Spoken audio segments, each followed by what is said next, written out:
Do not fear, for I have redeemed you. I have called you by name. You are mine. God says that to you, and he says it, I was quoting Isaiah 43 verse 1, that God knows you by name and he calls you his. He knows your story.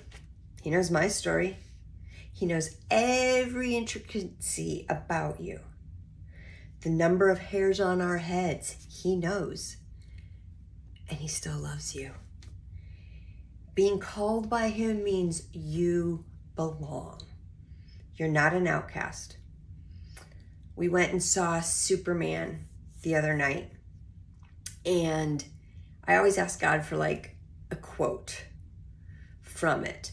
And I'm not going to ruin the whole movie or anything, but Superman's thought, what Superman's purpose was upon this earth turns out to not be what he thought it was. It was something different, and he was heartbroken over it. And his dad in the movie says that nobody can decide for you. Parents, siblings, whatever, teachers can decide for you who you're supposed to be. Number one, God wrote it. He's decided what he wants you to be like, your characteristics, your personality, your career, your purpose, your goals, all of that. He's decided it. It's up to us, though, whether or not we actually walk in it. But anyways, back to Superman. They can't decide for you who you are. It's your choices, your actions, your own thoughts that makes you who you are.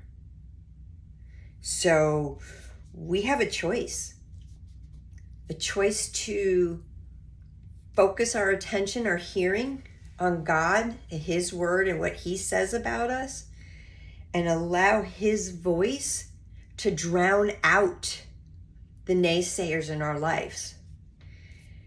Drown out the world's noise and negativity. Or we accept the world's negativity and walk in it and come into agreement with those lies. But that's not what God wants for any of us.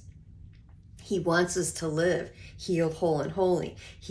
Jesus came to give us life and life more abundantly, not to be cooped down, put underneath someone's thumb, or accept you'll never amount to anything. We've all heard those kinds of stories from teachers, parents, siblings, even joking or not. Words have power. And so if you've ever been somebody who has heard those negative things, or even said it about yourself, I'm just not good enough and I'll never amount to anything. Break that lie. Break that agreement. How do I do it, you ask? There's no magic formula. It's simple. You say something meaning from your heart, out your mouth, out loud. God, I break the agreement with the lie that I'll never be good enough, that I'll always be in poverty, or I'll always be sick. I break those agreements. Those are lies. And I replace them with your truth, that you came to give life and life more abundantly, that I am healed by the stripes on Jesus's back. That's the agreement I come into and I stand on.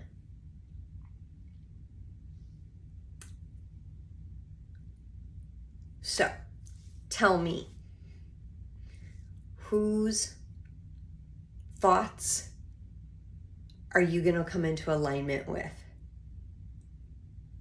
Because your identity is really at stake here, whether you walking in it or not. That's the bottom line.